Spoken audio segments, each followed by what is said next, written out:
Kasih setelah kita merenungkan sabda Allah, juga setelah kita menerima sakramen tobat melalui pemeriksaan batin dan pengakuan dosa, kita akan lanjutkan dengan pengurapan minyak kudus untuk menjiwai kita dengan roh Allah.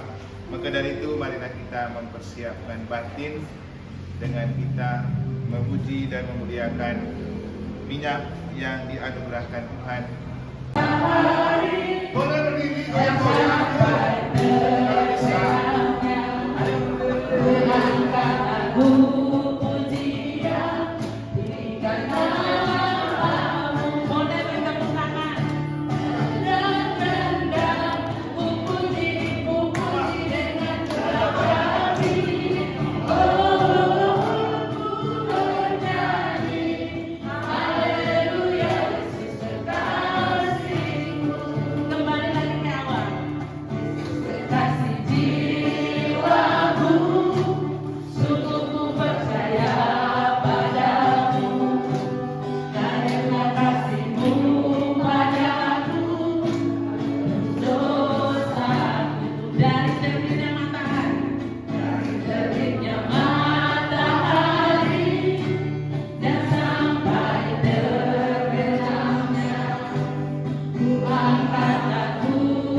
Bapak Ibu yang terkasih, mari kita siapkan hati, kita masuk dalam ibadat sabda.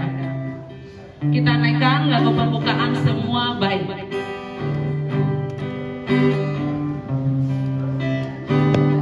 Mari kita ngambil semua di kursi, mari di kursi.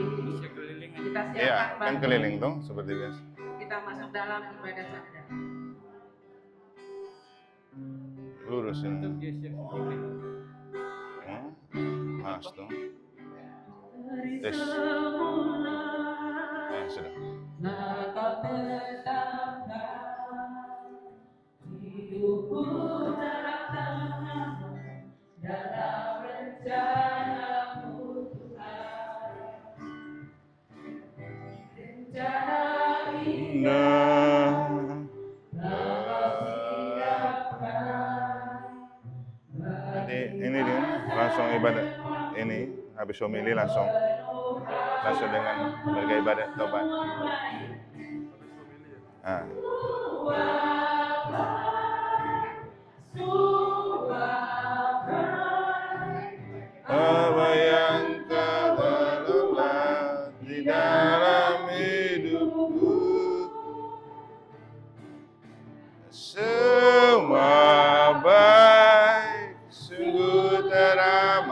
baik, adalah ikan hidupku tersaksi. Tuhan baik, sudah amat baik, apa yang kau lakukan di dalam hidupku. Tuhan baik, sungguh teramat baik, kau berikan hidupku.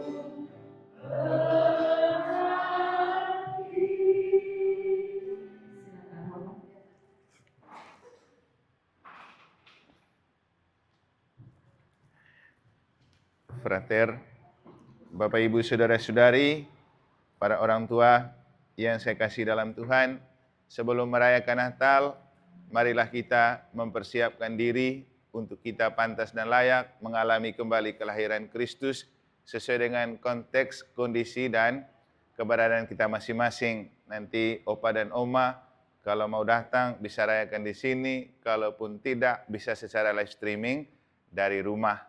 Tolong orang-orang di rumah membantu mengarahkan agar mereka tetap merayakan Natal bersama kita, terutama lewat live streaming. Kalaupun datang, juga ada ruangan di sini dipersiapkan.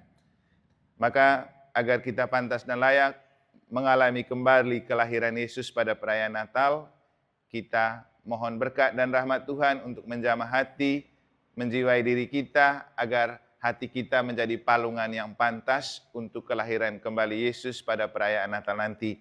Maka pada hari ini, Opa dan Oma diajak untuk mempersiapkan diri secara rohani, lewat siraman rohani, lewat sakramen tobat, lewat pengurapan minyak, juga nanti ada bekal secara jasmani ya dari PSE, supaya jasmani dan rohani sehat dan kuat.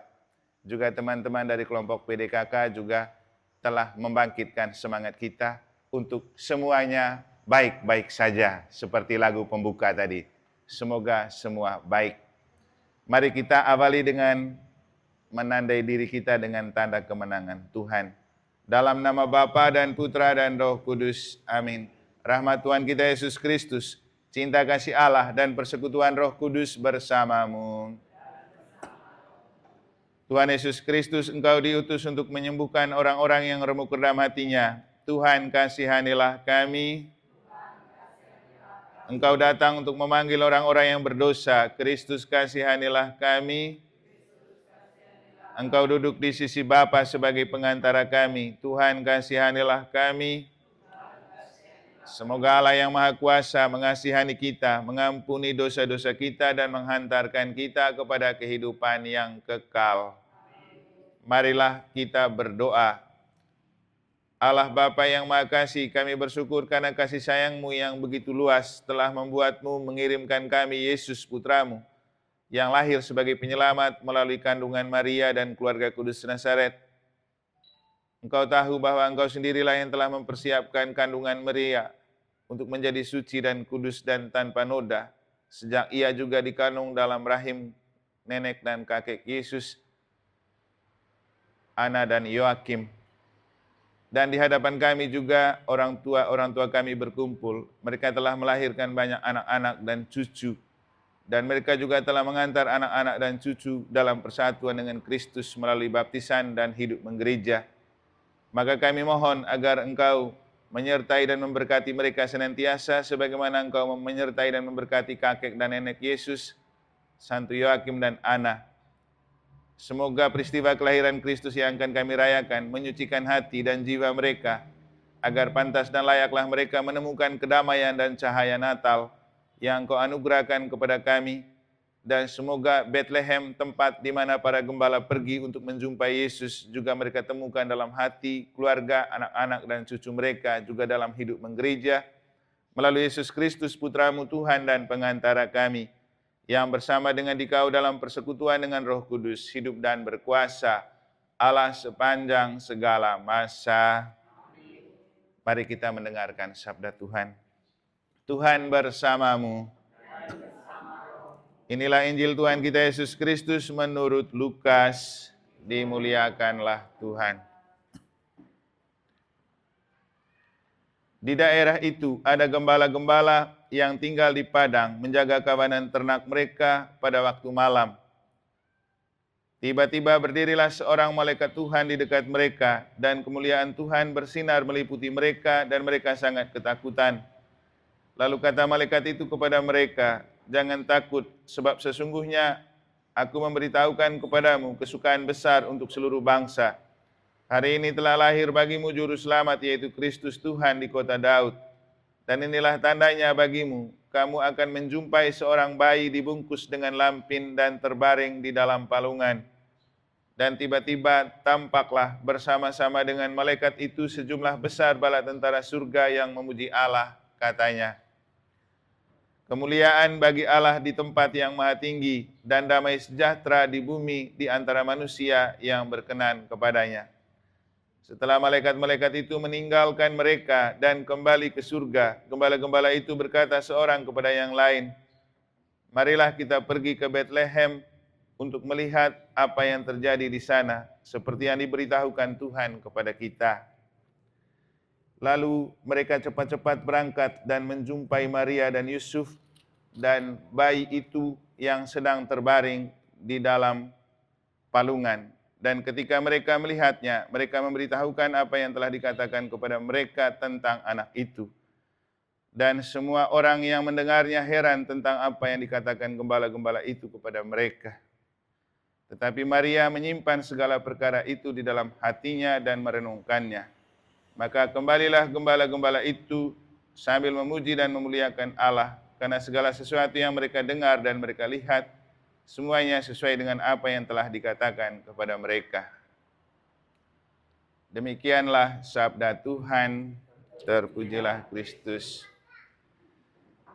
Opa dan Oma, Bapak Ibu Saudara-saudari, frater, teman-teman dari PDKK dan PSE, semuanya yang saya kasihi dalam Tuhan. Bacaan Injil yang telah kita dengar adalah keseluruhan dari tema Natal yang diangkat oleh KWI dan PGI. KWI itu Konferensi Wali Gereja Indonesia dan PGI itu Persekutuan Gereja-Gereja Indonesia. Kalau di tema Natal yang umum, judulnya "Marilah sekarang kita pergi ke Bethlehem." Bukan marilah nanti, tetapi marilah sekarang. Artinya itu sangat mendesak. Untuk apa ke Bethlehem dan ada apa di Bethlehem? Bethlehem itu tempat kelahiran Yesus. Dan Bethlehem menjadi istimewa bukan karena kotanya yang hebat, tapi karena Yesusnya yang lahir di Bethlehem. Bethlehem itu terkenal dan tenar karena Yesus lahir di sana. Kalau Yesus tidak lahir di Bethlehem, belum tentu juga dia tenar. Karena katanya zaman dulu, zaman Yesus masih kecil, Bethlehem itu kota kecil yang mungkin terdiri dari cuma 60 kakak kalau tidak salah. Dan itu juga tidak semua, bukan orang Katolik isinya. 50-50 katanya antara yang Yahudi sama yang bukan. Tapi untuk kita, Bethlehem menjadi besar karena Yesus. Makanya ketika Nathanael menjumpai Yesus dan orang yang bercerita tentang Yesus, dia bilang apa? Adakah sesuatu yang baik datang dari Nazaret? Ya, karena Yesusnya. Jadi kalau kita diminta ke Bethlehem, itu karena ada Yesus di sana. Nah, seperti yang saya katakan waktu rekoleksi umat, kita tidak mungkin ke Bethlehem lagi, karena Yesus sudah tidak tinggal di Bethlehem. Dengan kita dibaptis dalam nama Bapa, Putra, dan Roh Kudus, Yesus itu sudah tinggal di dalam diri kita, di dalam hati kita. Maka Bethlehem untuk kita adalah hati nomor 1, keluarga nomor 2, gereja nomor 3, dunia nomor 4. Maka kalau kita diajak segera pergi ke Bethlehem, artinya mari kita pergi ke hati kita masing-masing, menjadikan hati kita sebagai palungan untuk Yesus lahir kembali. Karena Yesus lahir di hati itu jauh lebih penting dan lebih asik. Supaya Yesus bekerja dari dalam hati kita. Kemudian yang kedua, Bethlehem itu keluarga. Karena ada keluarga Kudus Nazaret juga di sana. Kalau tidak ada keluarga Kudus Nazaret, tidak tenar juga Bethlehem itu. Dan dalam Injil kita mendengar Yusuf dan Maria itu setia mendampingi Yesus yang sudah dilahirkan. Dan orang-orang para gembala yang datang banyak bercerita tentang Yesus yang membuat mereka juga kaget. Kok ada cerita seperti ini?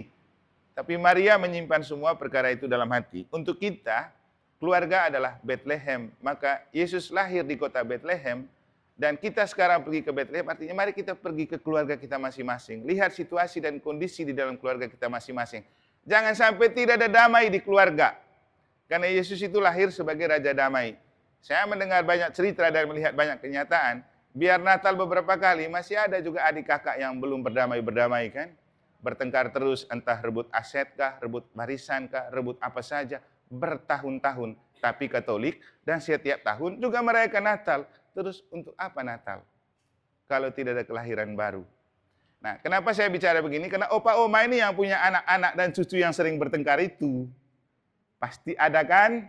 Untung kalau tidak ada. Kalau ada, ajar mereka dan ajak mereka. Apa artinya merayakan Natal kalau tidak ada damai di keluarga? Toh akhirnya kita mati, kita bukan bawa harta. Kita mati, kita bawa Yesus. Kita dibawa oleh Yesus. Yesus adalah jalan, kebenaran, dan hidup. Saya juga tumbuh dari keluarga, hidup dari keluarga. Ada persoalan seperti itu juga. Ada perebutan aset, ada perebutan harta. Seperti yang pernah saya ceritakan. Pernah karena saya anak sulung, kita dikumpulkan untuk bagi-bagi itu asetnya orang tua.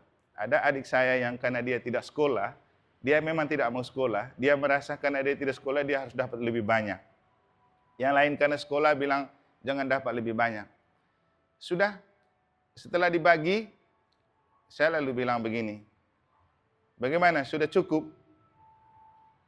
Terus saya bilang, kau itu dapat lebih banyak. Kau lebih banyak punya harta dan tanah daripada keluarga. Besok-besok kau sakit dan ada apa-apa, kau minta bantuan di tanah itu untuk bantu kau. Jangan minta adik-adik. Yang bisa antar kau ke rumah sakit itu nanti siapa? Bukan itu tanah. Kau juga cuma punya anak satu laki. Ngapain kau rakus? Belum tentu juga nanti dia tinggal di kampung. Mungkin dia pergi merantau dan tidak ada gunanya. Bagaimana? Mau dapat tanah saja atau mau dapat keluarga? Sudah akhirnya bagi ulang. Supaya lebih adil. Artinya Bapak Ibu, disinilah kewibawaan orang tua. Kita ini orang tua harus tegas kepada anak-anak dan jangan pilih kasih juga kepada anak-anak. Semuanya itu buah kasih kita. Tidak ada istilah ini lebih anak emas. Ini. Jadi itu memang perlu. Tapi lagi-lagi kembali ke hati. Hati itu pusat dan puncak. Jadi hati-hati untuk mengatur anak-anak, hati-hati membagi barisan. Jangan sampai itu yang menciptakan konflik yang berkepanjangan. Sampai hari raya Natal yang kita rayakan tiap tahun tidak ada artinya. Jadi pergilah ke Bethlehem keluargamu. Lahirkan kembali Yesus di keluargamu. Itu jauh lebih penting. Yesus lahir sebagai Raja Damai. Yesus lahir sebagai cahaya. Supaya kalau sudah ada damai di hati, pasti iman bercahaya. Sehingga istilah menyala abangku itu lahir dari hati yang bercahaya. Dan hati yang bercahaya hanya bisa ada kalau Yesus itu dilahirkan di hati. Jadi jadikan hatimu sebagai palungan, jadikan keluargamu sebagai Bethlehem. Nah, kemudian Bethlehem berikutnya adalah gereja. Keluarga itu eklesia domestika, gereja rumah tangga. Kalau keluarga bagus dan baik, pasti gereja bagus. KBG bagus, lingkungan bagus, kelompok kategori bagus. Semua bersumber pada keluarga. Kalau sudah keluarga bagus, KBG bagus, lingkungan bagus, paroki bagus, pasti gereja itu menjadi sakramen bagi dunia. Tidak perlu kita banyak berkhotbah, tidak perlu kita banyak berkomentar, tapi dengan melihat kita ada cahaya ilahi yang terpancar, orang bilang asik kalau ketemu orang gereja Katolik. Kamu Katolik ya? Kok lain ya? Beda dari orang lain. Itu maksudnya Bapak Ibu. Itulah yang paling penting dari Natal. Bukan soal kita persiapan yang hingar-bingar. Itu perlu untuk memeriahkan. Tapi mempersiapkan hati itu jauh lebih perlu. Jadi opa oma siapkan hatimu supaya Yesus lahir di hatimu. Kekuatan Yesus yang lahir dari hatimu bisa memancar di keluarga, di anak-anak, cucu. Supaya mereka juga menjadi keluarga-keluarga yang dilahirkan baru karena perayaan Natal. Akhirnya satu-satunya orang yang coba memaknai tema Natal dari yang saya temukan adalah seorang opa. Namanya Opa Anus. Dia ikut rekoleksi hari Selasa. Setelah itu kita pergi kubur orang meninggal di rumah duka. Di jalan dia bertanya begini, Romo, kenapa itu malaikat Tuhan datang kepada gembala untuk mengatakan, pergilah ke Yerusalem, ada Yesus yang lahir di sana. Kenapa tidak kepada Herodes? Kenapa tidak kepada pejabat dan pebisnis dan orang-orang elit? Jawabannya apa? Ini kan masalah hati. Saya sangat yakin walaupun opa oma ini sudah tua, susah ke gereja, tapi hati kamu lebih terarah kepada Tuhan. Kamu yang sesungguhnya merayakan Natal. Kami yang muda-muda ini hanya bersembunyi di balik kesibukan dan kemeriahan. Tapi belum tentu kita siapkan hati. Buktinya tidak ada yang peduli dan mau tanya, kenapa harus para gembala? Dan kalau kita membayangkan, para gembala itu pasti juga orang-orang tua semua kan, yang gembala domba. Jadi sering saya bilang, Tuhan itu melihat hati. Manusia melihat apa yang tampak di mata, tapi Tuhan melihat hati. Tuhan tahu hati mana yang pantas untuk melahirkan kembali Yesus. Tuhan tahu hati mana yang tidak pantas untuk kembali melahirkan Yesus. Makanya rawatlah dan siapkan hati sebagai palungan untuk kelahiran Yesus. Jangan takut dengan usia yang sudah tua. Tuhan selalu memperhatikan orang yang sudah tua. Tuhan Yesus tidak mungkin tidak mendoakan Yoakim dan Ana, kakek neneknya. Gereja juga selalu memperhatikan orang tua. Jangan takut. Gereja itu punya hari raya Santo Yoakim dan Ana, kakek nenek Yesus, yang dirayakan sebagai hari kakek nenek sedunia. Di Denpasar sudah dirayakan beberapa kali. Kemarin saya lobby sama Bapak Uskup. Waktu dia datang, Bapak Uskup kalau bisa kali berikut hari kakek nenek dirayakan di Mataram atau NTB. Ya Romo, nanti kita pikirkan. Karena saya ingat orang tua ini, biar mereka juga merasakan sentuhan kasih Allah melalui hari raya orang sakit, supaya mereka juga dapat minyak suci dari Bapak Uskup, seperti yang mereka di Denpasar alami. Saya bilang kami punya banyak orang tua juga di Lombok dan di NTB. Tolong rayakan di sana tahun depan. Waktu pleno juga saya sudah kasih tahu, selaku deken saya siap untuk menerima kalau komisi keluarga mau rayakan hari orang tua sedunia di Mataram. Saya juga sudah lobby dengan ketua KCK yang sering menghandle, Ibu Helen, kalau bisa tahun depan di Mataram. Karena tahun lalu mereka buat di negara, waktu saya masih di sana. Karena saya sudah kadang pindah, saya tidak jadi ada di sana, lalu saya bilang, kalau gitu pindahkan ke Mataram tahun depan. Ini kan rencana kita, tergantung Tuhan mau atau tidak. Maka titip kepada opa oma, bawa dalam doa-doamu, untuk supaya hari raya orang tua sedunia bisa kita rayakan di sini, supaya Bethlehem pun kita rayakan di gereja kita, di paroki kita. Doa untuk Romo, doa untuk Frater, doa untuk seluruh umat, terutama supaya umat kita di gereja Mataram ini selalu kompak, solid ke dalam, tidak banyak kusuk kasak, lebih banyak melayani. Itu jauh lebih penting. Karena surga ada di telapak kaki ibu. Surga ada di mulut opa oma. Doa mereka sangat mujarab. Kan opa oma kan sudah jarang berdosa ini sebenarnya ya. Lebih banyak diam di rumah. Tidak terkontaminasi dengan banyak dosa. Jadi kalau berdoa pasti cepat Tuhan terima. Kalau kami yang masih muda ini bergulat dengan banyak dosa. Sehingga lagi-lagi Romo berpesan, semoga Yesus lahir di Bethlehem hati opa oma. Lahir di Bethlehem keluarga opa oma. Supaya opa oma punya anak-anak dan cucu, juga punya hati untuk Tuhan, punya hati untuk gereja, punya hati untuk memajukan gereja kita di paroki Santa Maria Immaculata Mataram. Amin. Semoga Tuhan memberkati. Dan kita akan lanjutkan dengan mempersiapkan batin untuk memeriksa diri sebelum kita menerima sakramen tobat, pengakuan dosa, dan sakramen pengurapan minyak. Akan dilanjutkan oleh Frater.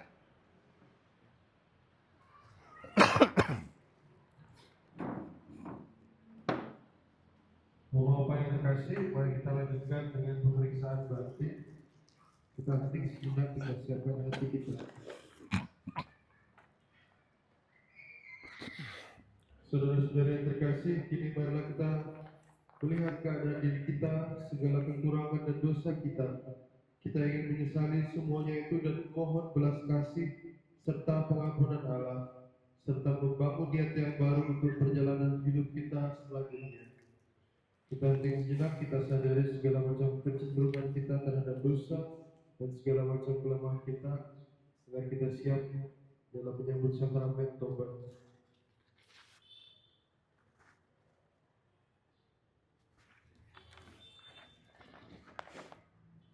Apakah saya sungguh menyediakan waktu untuk Tuhan melalui doa, membaca kitab suci, maupun merayakan Ekaristi? Atau hanya saat saya butuh saja? Apakah saya lebih cenderung melakukan segala sesuatu dengan kekuatan sendiri? Atau sudah senantiasa melibatkan Tuhan dalam hidup saya? Apakah saya masih kerap kali meragukan cinta Tuhan? Apakah saya sudah mengusahakan kebaikan, damai dan berkat bagi sesama? Atau saya justru senantiasa menjadi batu sandungan bagi sesama yang lain? Apakah saya masih dengan mudah menghakimi orang lain?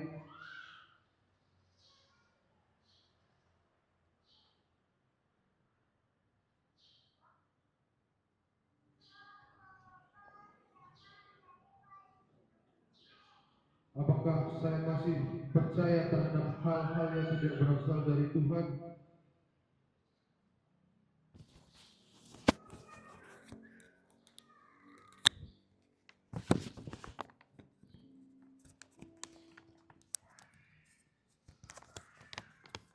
Mari kita sadari segala macam kelemahan dan dosa kita di hadapan Tuhan.